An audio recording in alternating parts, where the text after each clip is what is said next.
the most haunting and most inspiring moment in A Christmas Carol. This is an edition of the Atlantic Daily Newsletter guiding you through the biggest story of the day. Around the world, authoritarians seem to be regaining their strength and daring. In the United States, a political coalition, one that includes people from whom, as my colleague Adam Serwer has memorably written, the cruelty is the point, is the returning to power. It's been a tough year for people who believe in liberal democracy, but during the Christmas season, let me make the case for a little faith in the resilience of goodness and justice, and how we can all learn something from Charles Dickens and one of his best known works, A Christmas Carol. And you don't need to be a Christian to find solace in A Christmas Carol, because it's not really a story about Christianity. It's a story about one man's bitterness, his regrets, and his repentance. More broadly, it's about the joy that everyone can find by deciding to be a better person in a world that sometimes feels cold and overwhelming. The main character of the story is the legendary Dickens character Ebenezer Scrooge, an obnoxious miser who delights in his sneering misanthropy. Many wonderful actors have played Scrooge in various adaptations, and I especially revere George C. Scott in the 1984 television movie. Scrooge is a mossy cistern of cold, sour inhumanity. His miserliness is not just about hoarding wealth for himself, it's about the petty vengefulness he takes in denying money to others. When two men come to his office to ask for contributions to alleviate the suffering of the indigent, and one of them tells Scrooge that poor people would rather die than go to the workhouses and other nightmarish institutions to which they are consigned. Scrooge responds with calm and indulated contempt. If they would rather die, he says, they had better do it and decrease the surplus population.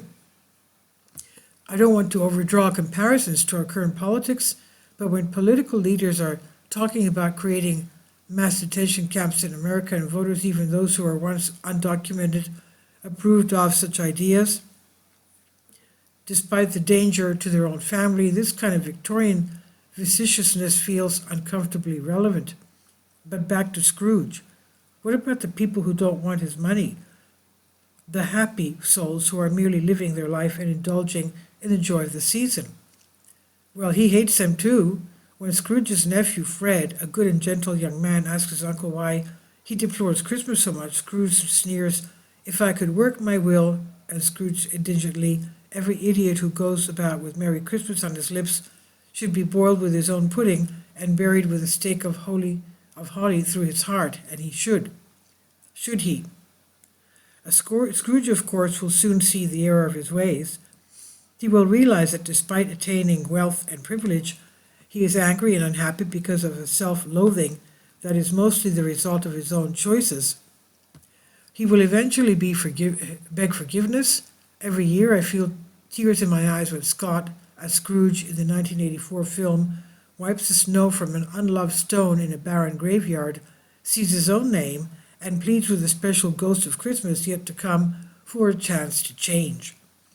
The real hero of the Christmas Carol, however, is not Scrooge, but his long-deceased business partner, Jacob Marley, whose presence in the story is brief but crucial. He is, after all, mentioned in the famous first line, "Marley was dead to begin with."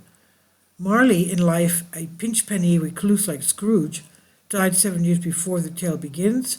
When he comes to Scrooge as a frightened apparition on Christmas Eve, he is wrapped in a winding chain attached to now useless ledgers and cash boxes. He laments to Scrooge that he is forever doomed to wander the earth among the human beings he so assiduously ignored while making his money. Scrooge at first resists believing his own eyes, but he finally accepts that he's talking with a damned soul. For Marley, it's too late, but he hopes to save Scrooge. "I'm here tonight to warn you that you have yet a chance and hope of escaping my fate, a chance and hope of my procuring Ebenezer." "You were always a good friend to me," said Scrooge. Scrooge, however, does not get it. He is confused by Marley's damnation because for him, material success is evidence of a virtuous life. This is hardly a Victorian conceit. Think of how many people believe this right now. When Scrooge tries to comfort the ghost, Marley will have none of it. But you were always a good man of business, Jacob, faltered Scrooge, who now began to apply this to himself. Business, cried the ghost, wringing his hands again. Mankind was my business. The common welfare was my business. Charity, mercy, forbearance, and benevolence were all my business. The dealings of my trade were but a drop of water in the comprehensive ocean of my business. These last 3 lines chill me, yet encourage me. Scrooge's repentance comes after years of a wasteful life and a night of trauma and shame. The rest of us, however, don't have to wait. Each of us every day and in our own small way can resolve right now that mankind is our business, that the common welfare is our business, and that charity, mercy, forbearance, and benevolence are all our business, no matter what we do to fill our days or put food on our table, no matter whom we voted for. Americans can't control much of what's about to happen in their national politics. Some of the people about to govern the United States may be determined to be conscientious public servants, but others seem convinced that their fellow citizens are, to use the president-elect's word, vermin and scum, and these people will bring division to our public life. Responding in kind or acquiescing or withdrawing entirely, believing in nothing, will all be powerful temptations. Given into anger or despair is easier, of course, but such feelings are empty emotional calories that eventually leave people spiritually starved. We might hope that others will change their mind, but the sustainable path is to control what's in our heart. The graveyard scene in the 1984 production of A Christmas Carol was filmed in the town of Shrewsbury, England. The stone marker that Scott Scrooge discovers in the snow was left in place, and for 40 years it's been a tourist attraction. For all I know, culprits vandalized it, smashing it to pieces.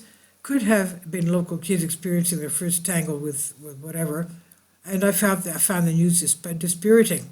It seemed like a perfect comment on our modern age of cynicism and avarice that someone trashed a place where Scrooge found his redemption.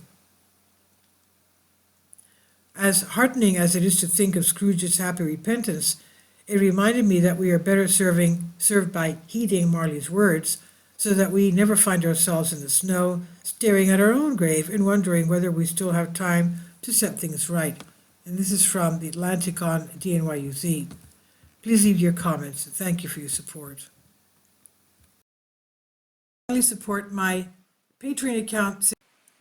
The daily posts are 5 videos daily, and they are totally different from what I have on my YouTube channel. Thank you so much for your support and that you find all my content so interesting. You'll find the Patreon account details in the description box below.